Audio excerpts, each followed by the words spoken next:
आणि आता एक मोठी बातमी आहे। मुख्यमंत्री आणि त्यांचे निवडून आलेले खासदार यांचं वर्षावरती औक्षण करून स्वागत करण्यात आलेलं आहे।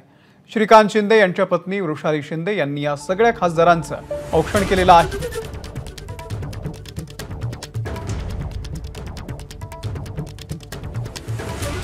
अक्षय भाटकर आपले प्रतिनिधी या संदर्भातले अपडेट आपल्याला देतील। अक्षय,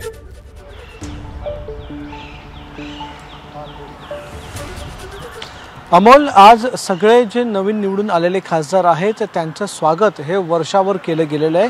काही वेळापूर्वीच ही बैठक मुख्यमंत्र्यांच्या उपस्थितीत सुरू झाली आणि सगळ्या या खासदारांचं स्वागतच वर्षावर अतिशय चांगल्या प्रकारे झालेलं आहे।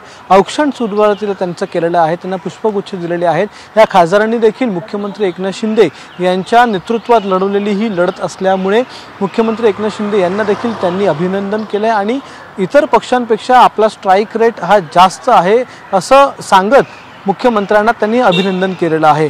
सर, सध्या आपण पाहिलं तर धैर्यशील माने, नरेश म्हस्के, श्रीकांत शिंदे, प्रतापराव जाधव असे सर्व जे निवडून आलेले खासदार आहेत, श्रीरंग अप्पा बारणे हे सध्या वर्षावर आलेले आहेत आणि आता आज रात्रीच हे सर्व खासदार मुख्यमंत्री एकनाथ शिंदे यांच्या सोबत दिल्लीला उद्या सकाळी जाणार आहेत।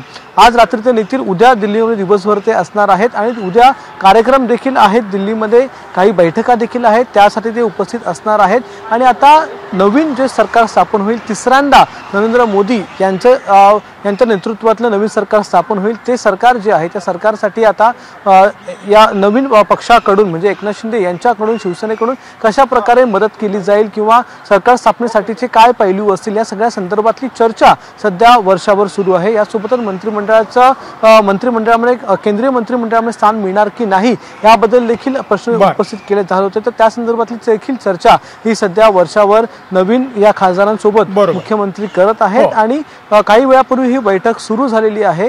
मुख्यमंत्री आणि नवीन खासदार हे सध्या वर्षावर आलेत। नक्कीच अपडेट घेत राहू। अक्षय, धन्यवाद माहितीबद्दल।